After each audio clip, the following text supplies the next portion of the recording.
you, what really separates Android tablets from iPads? Software, build, display? Now, imagine an OPPO tablet that actually beats an iPad in key areas. Sounds crazy, but stay with me. When we think tablets, we picture big screens, keyboards, productivity setups. But honestly, wouldn't something smaller and comfier be better? That's where the OPPO Pad Mini flips the script. Big thanks to my tech partner over in China for providing this footage. I really appreciate the support in making this video happen. Hey everyone, Stella here from techiestreet. If you're into staying updated with the newest gadgets, make sure to hit that subscribe button and turn on notifications so you don't miss any of our latest tech content. This might be one of the best looking Android tablets this year. Super slim bezels, big rounded corners, clean, premium vibe. The metal body feels seamless and solid, and because it's thinner and lighter, you can hold it for hours, no problem. Now, the battery and fast charging, seriously, how is this even possible? It's surprising. And the speakers? You hear the upgrade instantly. It's got an 8.8-inch OLED display, mini but super usable. First time I saw it, someone literally slipped it into their pocket. I was stunned. A tablet in your pocket. That convenience hits different. I've always liked soft light displays. They're easy on the eyes. Here, it feels compact but refined. And the liquid glass effect, when lyrics glow while music plays, it looks slick, maybe a bit flashy, but still cool.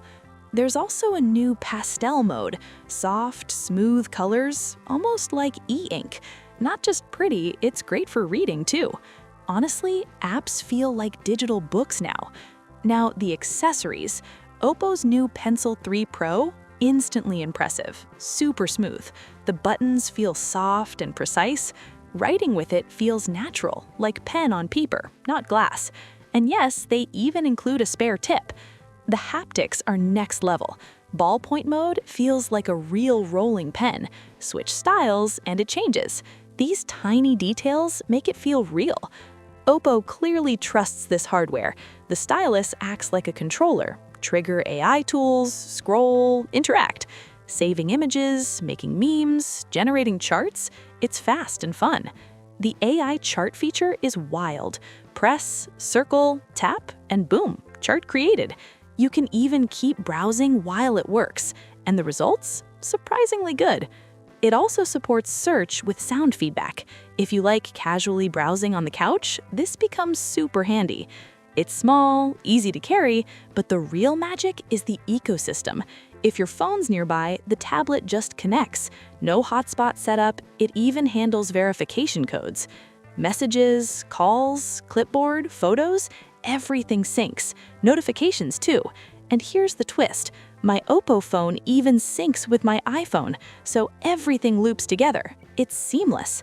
And once you dig deeper into the system, you'll keep finding smart little features, the kind that quietly make everything feel more connected and way more powerful.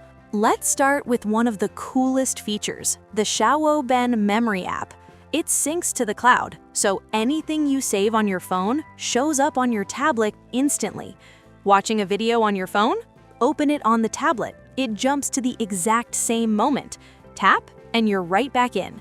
Anything you favorite gets saved automatically, ready on both devices. It's basically cloud syncing done right. Compared to apps like Xiao Luo Book, which lock you to one device, this feels way more flexible. Still, imagine if it supported even more apps. Now, because it's compact, this tablet is perfect for gaming anywhere. And performance? Snapdragon 8 Gen 5.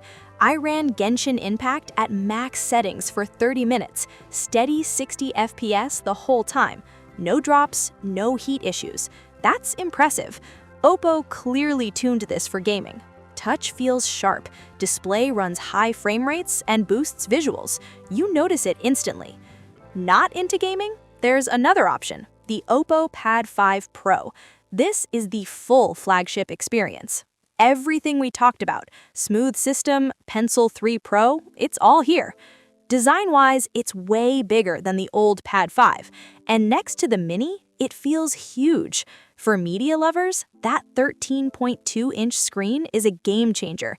Add the floating keyboard and it starts feeling like a laptop. Snap it on, use Mac-style shortcuts, it just works. Typing, editing, multitasking, everything's easier on a big screen. And the interactions, even better here. Swipe an app, it turns into a floating window. Open more, then use 4 fingers to split the screen. Adjust layouts however you want. Pinch, and everything floats again. It's smooth, it's fast, it just makes sense. File management also feels more like a desktop now. Drag folders to the taskbar for quick access. The taskbar shows recent apps, files, even content from your phone. It even remembers split-screen combos. Multitasking feels natural. With this lineup, OPPO is covering everything. 3 tablets, 3 sizes, 3 power levels. The Pad Mini is all about portability. Light, slim, easy to carry. Great screen, smooth performance, plus AI features. Perfect for reading, casual use, and everyday stuff. But if you want power, productivity, and a big display, the OPPO Pad 5 Pro is the better pick. I also tried the OPPO Pad 5 from last October. ColorOS 16 felt simple and beginner-friendly. Honestly, Android tablets are leveling up fast. More choices, better performance, smarter features. You don't have to default to iPadOS anymore. Now, let's talk price.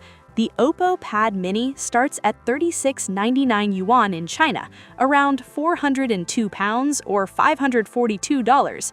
Compared to iPads at this price, you often get stronger hardware, and the software, it's catching up quickly. In some ways, it even feels better. So when you pick a tablet, what matters most? Power, portability, or overall experience? That's it for this video. If it helped, hit like, subscribe, and follow. It really supports the channel. Thanks for watching, and I'll see you in the next one. Bye!